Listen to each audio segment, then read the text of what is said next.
Back to the channel. मेरा नाम है निखिल और आप देख रहे हैं निखिल एजुकेशंस। और आज हम क्लास 12th के चैप्टर 4 प्लानिंग को पढ़ने जा रहे हैं। और इसमें सबसे पहले इसकी डेफिनेशन देखते हैं। प्लानिंग क्या है? What is planning? Planning can be defined as thinking in advance what is to be done and when it is to be done and how it is to be done and by whom it is to be done. यानी इसका मतलब planning का मतलब होता है ये advance में सोचना, ये पहले ही सोचना कि क्या होना है, कब होना है, कैसे होना है और किसके द्वारा होना है।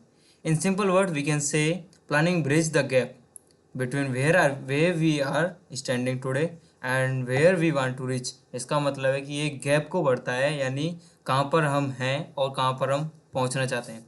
Planning as setting objective for a given time period, formulating various courses of action to achieve them, and then selecting the best possible alternative from the different courses of action।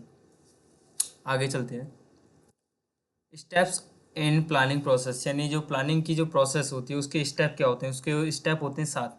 पहला होता है सेटिंग ऑब्जेक्टिव, दूसरा होता है developing premises, तीसरा identifying alternative courses of action, and fourth is evaluating alternative courses of action, and fifth is selecting the best alternative, and sixth implement the plan then follow up। तो सबसे पहले देखते हैं what is setting up objective. Objectives may be set for the entire organisation and for every level और department. Objective specific what the organisation wants to achieve. इसका मतलब है कि सबसे पहले अपना एक उद्देश्य निर्धारित करें। देन सेकंड होता है उसमें डेवलपिंग प्रीमाइसेस, यानी planning premises are assumption about the future in the form of forecasts, they are base material of plan. Then third is identifying alternative courses of action, यानी एक्शन के लिए हमें एक alternative को आइडेंटिफाई करना है, यानी बहुत सारे अल्टरनेटिव को हमें आइडेंटिफाई करना है। As there may be many ways to achieve the objective, all the alternatives should be identified and discussed। then fourth is evaluating alternative courses, यानी थर्ड में हम बहुत सारे हमने alternatives को पहचान लिया है, जान लिया है, देन हमको उनको evaluate करना है। इसमें क्या है? the positive and negative aspects, यानी उसके पॉजिटिव और नेगेटिव यानी मेरिट एंड डिमेरिट्स उसके हमें जानना है। And then fifth is selecting the best, यानी जो अब हम देख चुके हैं यानी कौन सा बेस्ट है उसको हमें सेलेक्ट करना है। After analysing feasibility and consequences of each alternative is selected, यानी जो बेस्ट है हमें वो सेलेक्ट करना है। और then six is implementing the plan, यानी जो हमने प्लान बनाया है उसे इम्प्लीमेंट करना है, यानी उसको लागू करना। It means putting the plan into action, यानी जो हम कार्य करना जा रहे हैं उसमें प्लान को लाना। This step involve organising for labour and purchase of machinery. Then seven and last step of planning is follow up the action, यानी monitoring the plans to ensure that objective are achieved. आगे चलते हैं। Features of planning, यानी अब planning के features क्या क्या हैं? तो first is planning focuses on achieving objective, यानी इसका मतलब यह है कि जो प्लानिंग है वह केवल उसका जो उद्देश्य है यानी वह जिस पर फोकस करती है वो है ग्रुप के गोल को अचीव करना, यानी अचीविंग द ऑब्जेक्टिव, यानी उद्देश्य को जो उसका गोल है उसको अचीव करना। Because specific goals are set out in the plan along with activities to be undertaken of achieve them. Then second is planning in planning is futuristic, यानी इसका मतलब है कि जो प्लानिंग है वह फ्यूचर में होने वाली पूरी चीज़ है। Then third is planning involve decision making, जो प्लानिंग है वह हमें डिसीजन मेकिंग यह इन्वॉल्व करती है, यानी क्या होना है, कैसे होना है, कब होना है, ये डिसीजन लेना प्लानिंग के अंदर होता है। Then fourth is planning is a mental exercise, अब क्योंकि प्लानिंग हमें सोच कर करनी है तो इसलिए मेंटल एक्सरसाइज हो गई। Then six is planning is primary function of management, यानी जो मैनेजमेंट के जो फंक्शंस होते हैं उसमें ये प्लानिंग है वह सबसे पहला, यानी प्लानिंग ऑर्गेनाइजिंग ये सभी होते हैं तो इसमें इसमें सबसे पहला है प्लानिंग। प्लानिंग इज परवेसिव, यानी प्लानिंग हर एक ऑर्गेनाइजेशन के लिए, अब चाहे वो प्रॉफिटेबल हो या नॉन प्रॉफिटेबल, छोटा हो या बड़ा, हर एक और हर एक लेवल पर, यानी टॉप लेवल मैनेजमेंट हो, मिडिल लेवल हो या फिर लोअर लेवल हो, तो ये हर एक पर परवेसिव है, यानी हर एक पर होता है। प्लानिंग इज कंटिन्यूस, और यह नेवर एंडिंग प्रोसेस है, नेवर एंडिंग स्टेप है, ये कभी ख़त्म नहीं होती और इसे हर लेवल पर चाहिए होता है। आगे चलते हैं। इम्पोर्टेंस ऑफ प्लानिंग, यानी प्लानिंग की इम्पोर्टेंस क्या है? तो first is planning provide direction, जो प्लानिंग है वह हमें डायरेक्शन प्रोवाइड करती है। By deciding in advance what action should be taken, if there was no planning employees would be working in different direction. यानी यदि हमारे पास डायरेक्शन नहीं होगी तो जो वर्कर्स हैं वो अलग अलग दिशाओं में काम करेंगे। तो इसलिए प्लानिंग क्यों ज़रूरी है, क्योंकि ये हमें डायरेक्शन प्रोवाइड कराती है। Then second is planning reduce the risk of uncertainty. यदि हम पहले से कुछ प्लान कर लेते हैं तो भविष्य में आने वाले समय में शायद कम ही कुछ गलत होने की संभावना होगी। इसलिए क्या है, क्यों ज़रूरी है प्लानिंग, क्योंकि ये reduce the risk of uncertainty यानी अनिश्चितता की रिस्क को ये कम करती है by anticipating changes and developing managerial response to them. Then third is planning reduce overlapping and wasteful activities. इसका मतलब है जो वेस्टफुल एक्टिविटीज़ और ओवरलैपिंग, यानी ओवरलैपिंग का मतलब होता है एक ही काम को बहुत सारे एम्प्लॉय करना, वह उसको कम करती है by coordinating the activities of different department and individuals. Fourth is planning promote innovative ideas. यानी जो प्लानिंग होती है वो इनोवेटिव आइडियाज़ को प्रमोट करती है, यानी निखार के लाती है। It requires application of mind and foresight. Fifth is planning facilitate decision making. और जो प्लानिंग होती है वो डिसीजन मेकिंग के लिए बहुत ज़रूरी होती है by making a choice from among the alternative courses of action. Then six is planning establishes standard of controlling. यानी जो कंट्रोल करने के लिए जो एक स्तर तैयार करती है वह प्लानिंग तैयार करती है। इसलिए प्लानिंग क्यों जरूरी है, एस्टेब्लिश करने के लिए, कंट्रोल करने के लिए स्टैंडर्ड्स पर यह प्लानिंग जरूरी है। Against which actual performance is measure, यानी एक्चुअल परफॉर्मेंस हमारी क्या होना चाहिए यह उसे मेजर करने में हेल्प करती है। दैन लिमिटेशंस ऑफ प्लानिंग, यानी first is planning leads to rigidity. इसका मतलब होता है इसका मतलब होता है कि जो प्लानिंग है वह रिजिडिटी यानी हर एक में काम नहीं करती है, यानी may not be able to change the plan according to the change circumstances. यानी जो अब हम प्लानिंग कर चुके हैं तो यह हमारे सोशल से लेके और हमारे एनवायरनमेंट से लेके यदि कुछ चेंज आता है तो उसमें चेंज करने में असमर्थ होती है, और इसमें क्योंकि बहुत सारा नुकसान भी होता है, इसलिए जो प्लानिंग है वो रिजिड है भविष्य के लिए। Planning may not work in dynamic environment. इसका मतलब क्या है, जो डायनामिक इन्वायरमेंट है वह उसमें वर्क करने में असमर्थ रहती है, वो वर्क नहीं कर पाती। As the environment keep on changing and planning may not be forces everything. Third is planning reduce creativity. जो प्लानिंग है वो रिड्यूस करती क्रिएटिविटी किसका, ये bottom level and middle level का। And fourth is planning involve huge cost. यानी जो planning है उसमें कॉस्ट बहुत ज़्यादा आती है। Something sometimes planning involve hug cost huge cost which may not justify the benefit derived from the plan. Fifth is planning is a time consuming process. यानी जो प्लानिंग है वह टाइम कंज्यूमिंग, इसमें टाइम बहुत लगता है, ऐसे ये प्रोसेस है। Planning is lengthy process and some time not much time is left for its implementation. And six is planning does not guarantee success. यानी जो प्लानिंग है ये ज़रूरी नहीं कि जो हमने प्लान किया है वो सक्सेस तक हमें लेकर जाएगा।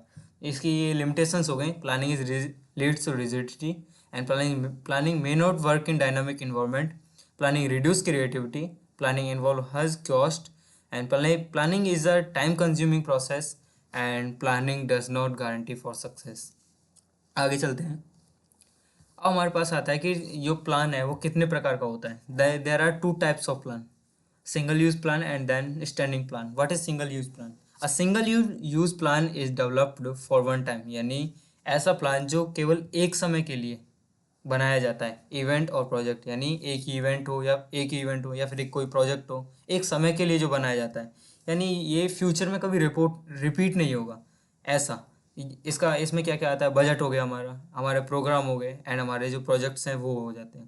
देन स्टैंडिंग में क्या है, a standing plan is use for activities that occur regularly over a period of time. इसका मतलब ये है कि यदि हम एक प्लान बना लेते हैं तो वह हमेशा काम आता रहे, हमारे हर एक प्रोजेक्ट में काम आता रहे, वो रेगुलरली हमारे हर एक पीरियड में काम आता रहे। यानी हमने हमारी कंपनी ने कोई पॉलिसी बनाई तो हमारी पॉलिसी है वो बनी रहेंगी, कोई प्रोसीजर है, कोई मेथड है, कोई रूल है, यदि वो बनाए तो वो शायद बने रहेंगे। लेकिन जो हमारा जो बजट है वो प्रोजेक्ट के अनुसार चेंज हो जाता है, हमारे मटेरियल के अनुसार चेंज हो जाता है, एनवायरनमेंट के अनुसार चेंज हो जाता है। इसलिए single use is one time and then standing is regularly used over a period of time. हाँ, इसके जो first objectives Objectives are ends which are numerically expressed that management seeks to achieve within a given time period, increasing sales by 10% in next quarter. It is set by top level management, needs to express in a specific term, specify what the organization wants to achieve. Then second is strategy, यानी एक एक strategy यानी हम जो करना चाहते हैं वो अलग तकनीक. A strategy is a comprehensive plan for accomplishing an organization objective taking business environment into consideration. Example marketing strategy हो गया. Which channel of distribution to use? What is the pricing what is the pricing policy? How to advertise the product? It includes three dimensions. First is determining long-term objective of the enterprises. Then second is adopting a particular course of action. And third is allocating resources necessary to achieve the objective. Then third is policy. Third is policy. It define permanent within which a manager may function. Policy is a general guideline that guide thinking of channelize every energy toward a particular direction. Example, recruitment policy, purchase policy, etc. Then fourth is procedure. It details the exact manner in which any work is to be performed. Procedures are generally meant for insider to follow. Procedure means sequence of routine steps performed in chronological order to carry out activities. Example, procedure for reporting, procedure in production. Then fifth is rule. What is rule? A rule does not allow for any flexibility or direction. There is no compromise or change unless a policy decision is taken. Rule is a statement that specify what is to be done or not to be done. It does not allow any flexibility. It prescribes a penalty for violation. Example, no smoking in office. It is a rule. Then six is method, यानी what are the method to do work. Then इसमें क्या है? Methods is the prescribed where or manner in which a task has to be performed taking into consideration the objective of the organization. First is method deal with the task comprising of one step of a procedure and specify how it is to be performed. And the second is selection of right methods saves time, money and effort and increase efficiency. Example, different method of training can be adopted to train employees working at different levels. Then seventh is budget. What is budget? Budget is a statement of expected result for a given future period expressed in numerical term. Example, sales budget, cash budget, etc. A budget is a plan which quantifies future factors and figures. A budget is a statement of expenses, revenue and income for a specified period. What is program? Eighth, what is program? A program may consist of identifying steps, procedure and all the activities to carry out the planning. Programs include the amount entire amount of activities as well as the organization policy and how it will contribute to the overall business plan. What is program is a detailed statement about a project which outline the objectives, policies, procedures, rules, resources required and the budget to implement any course of action. Example, construction of a shopping mall, opening a new department. It is a new program, yani it is a program. We covered all the chapter, yani whole chapter we had covered. Then we can finalize again.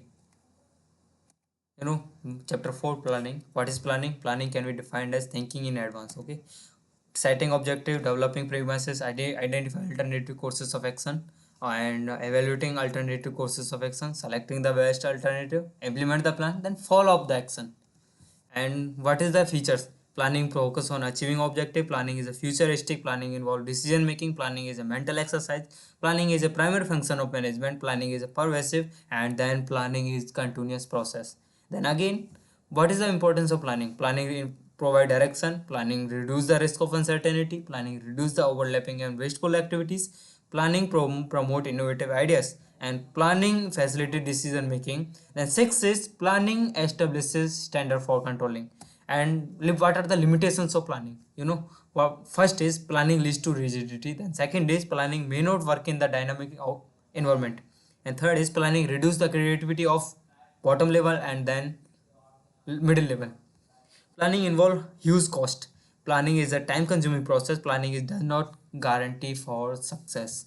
And then what are the types of plan? There are two types of plan: single use plan and a standing plan. Single use plan is one time event or project they are prepared, and standing is they are prepared for over period of time, and they are used to regularly. What is objective? Strategy and policy, procedure, rule, method, budget, program. Thank you.